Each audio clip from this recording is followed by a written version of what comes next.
राधे राधे भक्तों, यह अनुभव से कही गई सच्ची बात है। जो व्यक्ति एकमात्र भगवान का आश्रय लेकर सच्चे मन से भजन करता है, उसके अतिरिक्त और कोई भी उपाय आजमा लो, किसी को पूरी तरह प्रसन्न नहीं किया जा सकता। मनुष्य यदि दूसरों को खुश करने के लिए अनेक प्रकार के प्रयास करता रहे तो वह उलझता ही चला जाता है, क्योंकि संसार का कोई भी व्यक्ति स्थायी रूप से संतुष्ट नहीं हो सकता। जो ईमानदारी से धर्म के मार्ग पर चलता है और प्रभु का भजन करता है, वही वास्तव में राजी हो सकता है। जो भगवान से विमुख है, उसे यदि तीनों लोकों की लक्ष्मी भी मिल जाए तब भी उसके भीतर संतोष नहीं आ सकता। चाहे आप उसके लिए अपने प्राण तक अर्पित कर दें, फिर भी वो प्रसन्न नहीं होगा। यदि इस सत्य को मन में बिठा लोगे तो कभी दुखी नहीं होगे। अक्सर मनुष्य ये सोचकर पीड़ा पाता है कि मैंने उसके लिए इतना किया, फिर भी वो मेरे साथ ऐसा क्यों कर रहा है। इसलिए पहले सत्संग में सुनी हुई बात को स्वीकार कर लो। यदि किसी को खुश करने के लिए तुमने अपना अमूल्य समय छोड़कर भगवत भजन त्याग दिया, तो वो व्यक्ति कभी संतुष्ट नहीं होगा।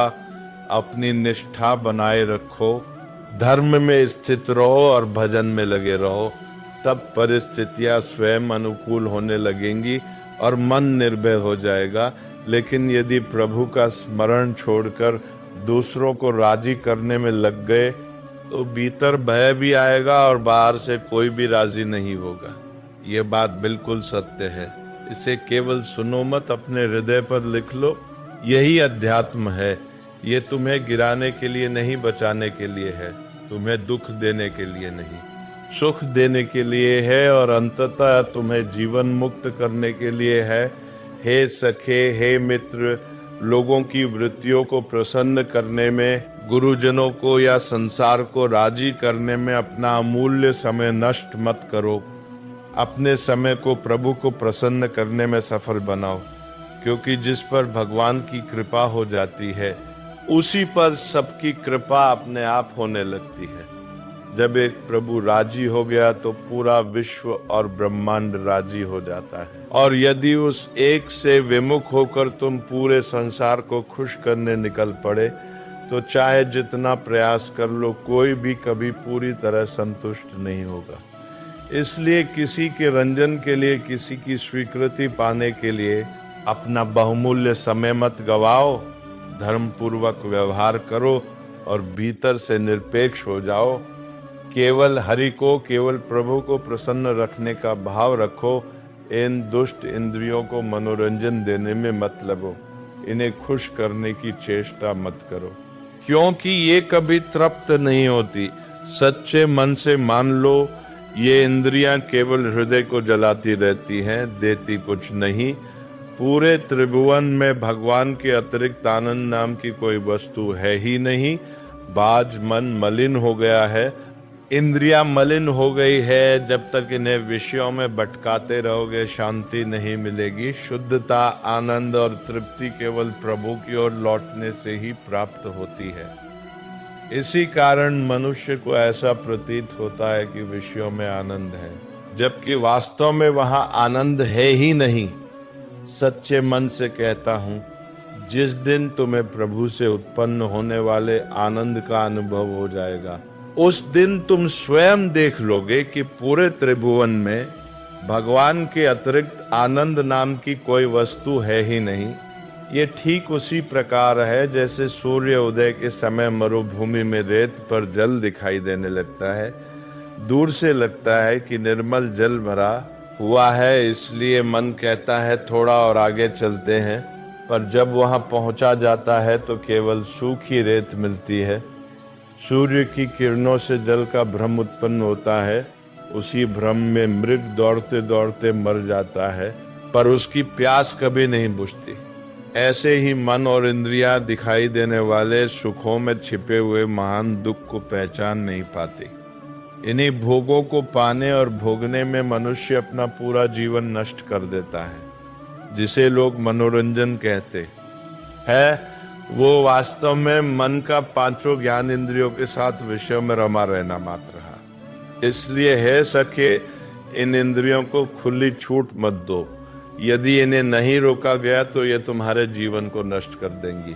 जैसे भी बंद पड़े, इनकी विषयों के प्रति आसक्ति को तोड़ दो, हठपूर्वक तोड़ दो, विवेक के द्वारा तोड़ दो और भगवत समर्पण करके तोड़ दो। किसी भी प्रकार से इंद्रिय भोग की लालसा को मिटा दो। जब ये लालसा समाप्त होगी तभी तुम मनुष्य जीवन का वास्तविक लाभ उठा पाओगे और भगवत प्राप्ति के मार्ग पर आगे बढ़ सकोगे। ज्ञान के द्वारा, भक्ति के द्वारा जैसे भी संभव हो इन गंदी प्रवृत्तियों से स्वयं को बचाओ। ये मन और ये इंद्रियां अत्यंत दुष्ट हैं। ये इतने चतुर है कि फुसलाते समय पता भी नहीं चलता और मनुष्य से अपराध करवा देती है। हंसते हंसते, खेलते खेलते पाप बन जाता है और मन मलिन हो जाता है। ये अच्छी तरह समझ लो। पहले ये इंद्रियां उत्साहित करती हैं, फिर वही डराती हैं। जो व्यक्ति अधर्म का आचरण करता है उसे पूरे जीवन भय में जीना पड़ता है। कल्पनाओं का भय, समाज का भय, ईश्वर का भय और कर्मफल का भय, यही भय उसे भीतर ही भीतर दंड देता रहता है और अंततः वह मानसिक अवसाद तक पहुंच जाता है। ये बात स्मरण रखो, पापरहित आचरण के बिना मन में गहरा अवसाद नहीं टिकता। जब मनुष्य से अशुभ कर्म हो जाते हैं तब मन मलिन हो जाता है। उसी मलिन मन से चिंता, भय और शोक उत्पन्न होते हैं। कभी वह चिंता में डूबा रहता है, कभी शोक में, तो कभी कल्पनाओं से जन्मे भय में उलझा रहता है। वही मन जिसने पहले इंद्रियों को उकसाकर पाप कर्म करवाए, बाद में जीवन भर दंड भी देता है। इसलिए हे मित्र, जैसे भी संभव हो ये सावधानी रखो कि पापाचरण ना होने पाए। इंद्रियों के मनोरंजन में फंसकर अपने अमूल्य जीवन को नष्ट मत करो। ये मनुष्य देह अत्यंत दुर्लभ है। इसी से भगवत प्राप्ति का लक्ष्य पूरा कर लो। ना किसी से भी आसक्ति न बनने दो, किसी से भी देह भाव की ममता ना हो। सबसे प्रेम रखो, सभी जीवों के साथ प्रेमपूर्ण व्यवहार करो। प्रेम का अर्थ है भगवत भाव से जुड़ना और ममता का अर्थ है देह भाव में बंध जाना। ममता बांधती है, प्रेम मुक्त करता है। माता पिता, पत्नी, पुत्र सब में भगवत भाव रखो। यही भगवत भाव तुम्हें जीवन मुक्ति की ओर ले जाएगा। ये कोई कल्पना मात्र नहीं है, वास्तव में भगवान सब में विद्यमान है। जैसे अनेक यंत्र एक ही बिजली से चलते हैं, पर यंत्र के अनुसार उनका प्रभाव अलग अलग दिखाई देता है। वही बिजली जब बल्ब में जाती है तो साधारण प्रकाश देती है और जब विशेष दीप में जाती है तो तीव्र प्रकाश बनकर चमकती है। इसी प्रकार भगवान एक ही है, पर भिन्न भिन्न देहों और स्वभावों के कारण उनका प्रकाश भिन्न रूपों में प्रकट होता है। इसलिए जीवन में नाम का कीर्तन करो, वाणी से प्रभु के गुणों का गान करो, श्रवण इंद्रिय से उनके यश का श्रवण करो और सभी के साथ प्रेमपूर्ण व्यवहार रखो। ममता नहीं, भगवत भाव से उपजा प्रेम, वह ही मार्ग तुम्हें भय से मुक्त करेगा, पाप से बचाएगा और सच्चे आनंद की ओर ले जाएगा। वही एक बिजली पंखे में जाकर हवा बन जाती है, एसी में शीतलता देती है, फ्रिज में और अधिक ठंडक पैदा करती है और हीटर में जाकर ताप बन जाती है। ये गुण बिजली के नहीं है, ये उन यंत्रों के गुण है। बिजली तो एक सी संभाव से सब में प्रवाहित होती है। इसी प्रकार कोई पाप कर्म करता है, कोई सद्गुणी दिखाई देता है, कोई दुर्गुणी। ये सब शरीर और कर्णों के प्रभाव हैं। परमात्मा तत्व तो निर्लेप है, वो सब में समान रूप से धारा की भांति प्रवाहित हो रहा है। जैसे हर यंत्र में वास्तव में बिजली ही है, पर प्रभाव अलग अलग दिखता है, वैसे ही स्वभावों में भिन्नता दिखाई देती है, पर परमात्मा सब में एक सा विराजमान है। हमें उसी परमात्मा तत्व को मानकर सभी से प्रीति करनी है। भक्त मानकर जानता है, और ज्ञानी जानकर मानता है, बात एक ही है। ज्ञानी बुद्धि प्रधान होता है, इसलिए तर्क के द्वारा पहले उस तत्व को समझता है और फिर स्वीकार करता है। भक्त भाव प्रधान, हृदय प्रधान होता है, इसलिए तुरंत स्वीकार करता है और स्वीकार करके ही उस तत्व को जान लेता है। महापुरुषों का उपदेश है, किसी से भी ममता न बनने पाए और सबके साथ भगवत भाव से प्रेम करो। हट करके गुरु वचन की अवहेलना मत करो।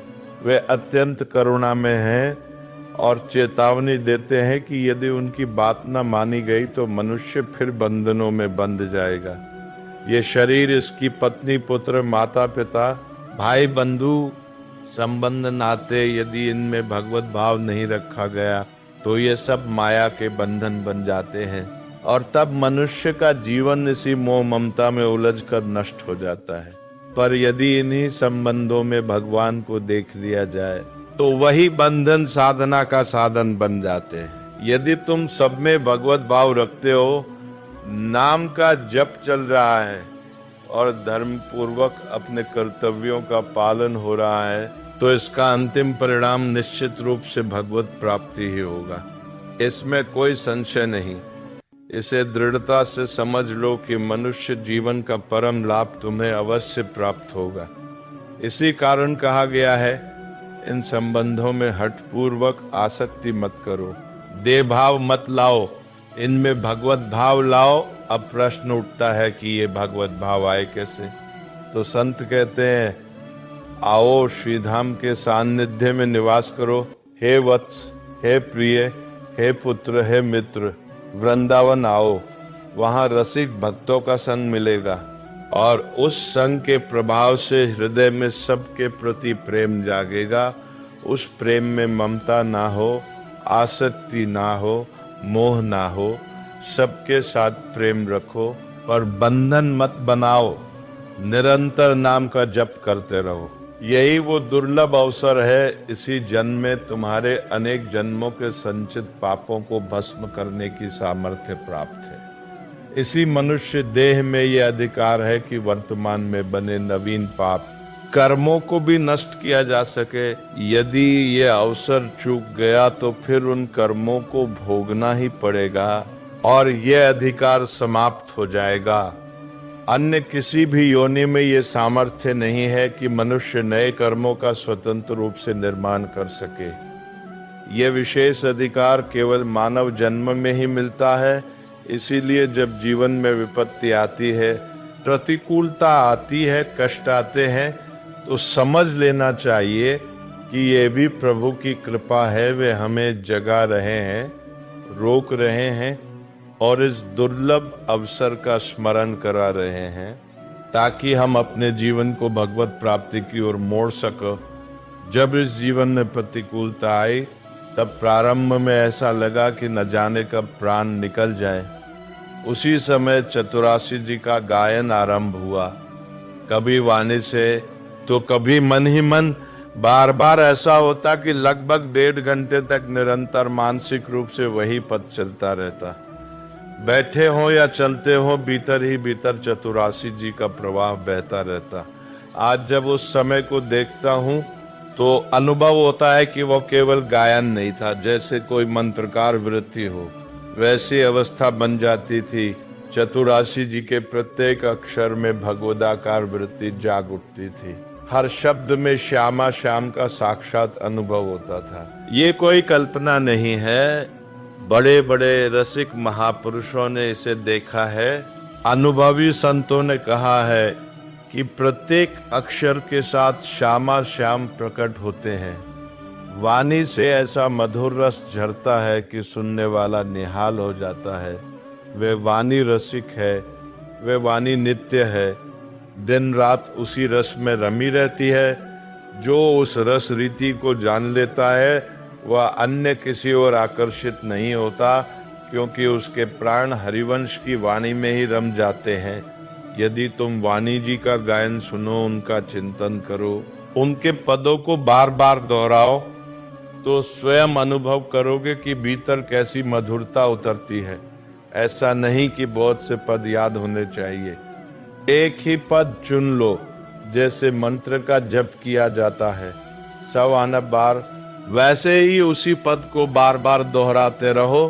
वह सच्चे मन से करके देखो, तुम्हारे भीतर प्रेम का कैसा आनंद प्रकट होता है और अंतःकरण में कैसा प्रकाश फैलता है। ये अनुभव शब्दों से नहीं, केवल साधना से समझ में आता है।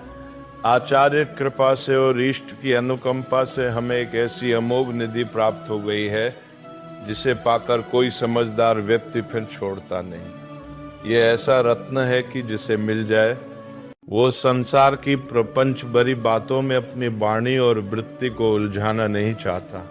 यद्यपि उन बातों में क्षणिक सुख प्रतीत होता है, पर वो सुख भीतर को भर नहीं पाता। चतुरासी जी का गायन यदि एकांत में गुनगुनाते हुए मन से जुड़कर किया जाए तो वही वास्तव में मन को वश में करने की सबसे बड़ी साधना बन जाता है। यदि आचार्य कृपा से हमें वैराग्य का मार्ग मिला है, वैष्णव धर्म मिला है, तो हमारी समस्त वृत्तियों का समर्पण उसी में होना चाहिए। मन को साधने के लिए हमारे पास इससे बड़ी कोई सामग्री नहीं। चतुरासी जी का सतत गायन भाई, यह बात गुरु आज्ञा पर चलने से समझ में आई। पहले ऐसा था कि इच्छा हुई तो गा लिया, गुरु ने कहा तो गा लिया, पर जब गुरु कृपा से उसका प्रभाव भीतर उतरा तो फिर उसके बिना रहना असंभव हो गया। जैसे श्वास के बिना जीवन नहीं चलता, वैसे ही अब हरिवंश की वाणी और नाम के बिना जीवन की कल्पना भी नहीं हो सकते। यदि ये प्रवाह रुक जाए तो भीतर से यही स्वर उठता है, हरिवंश का नाम, हरिवंश की वाणी, इसी के अतिरिक्त कोई और आधार शेष नहीं रहता। जो जीव इस रस में बंध गया वही वास्तव में जीवित है, उसका जीवन इसी से चलता है। और सच कहूं तो उस साधक को, उस देहधारी को धिक्कार है जो भगवत विमुख होकर एक क्षण भी समय गवाता है। ऐसा जीवन अत्यंत कड़वा होता है। जिस जीवन में भजन नहीं, नाम जप नहीं, नाम कीर्तन नहीं और प्रभु के गुणों का गान नहीं, वो जीवन जीवन कहलाने योग्य ही नहीं। बस सच्चे मन से सोचो, जो इन सब के बिना जी रहे वे वास्तव में जी कैसे पा रहे हैं। यही तो किसी ने बहुत सीधी बात में कह दिया था, जहां भजन नहीं वहां जीवन का रस भी नहीं। तपत मन में ये प्रश्न उठा कि यदि भजन नहीं हो रहा तो भीतर आखिर चल क्या रहा है। आज तक यही समझ में आया कि मन उसी का चिंतन करता है जो किया गया है। यदि भजन किया ही नहीं तो भजन छूटेगा कैसे। ये बात समझ से बाहर है कि कोई कहे भजन छूट गया और फिर भी वह सामान्य रूप से जी रहा है, खा पी रहा है, सो रहा है। इसका अर्थ यही है कि अभी भजन का रंग भीतर पूरी तरह चढ़ा नहीं है। जब भजन का वास्तविक स्वाद आ जाता है तब भोजन, जल, नींद ये सब गौण होने लगते हैं। भजन ही जीवन बन जाता है। जो भजन आनंदी है वो उसी से जीवित रहता है, उसका जीवन उसी पर टिका होता है। जिसके जीवन में प्रभु के गुणों का गान है, जिसका अंतःकरण उसी रस में बज रहा है, वही वास्तव में जीवन जी रहा है। इस सत्य को दृढ़ता से पकड़ लो। 10 वर्षों तक गुरुदेव भगवान के सानिध्य में रहकर उनकी प्रत्येक चेष्टा को अत्यंत सावधानी और गहराई से देखा। पहले से ही ज्ञानी महापुरुषों का संग रहा था, इसलिए दृष्टि जागृत थी। गुरुदेव की एक एक क्रिया ध्यान में आती थी। उन्होंने कभी एक क्षण भी ऐसा नहीं बिताया जब अंतःकरण प्रभु से अलग हो। वह यहाँ तक कि जब वे प्रेम पूर्वक प्रसाद ग्रहण कर रहे होते तब भी उनकी दृष्टि कहीं और लगी होती प्रसाद लेकर। टहलते समय भी ऐसा प्रतीत होता कि वे लताओं, वृक्षों, वातावरण के बीच चलते हुए भीतर ही भीतर कुछ गुनगुना रहे हैं।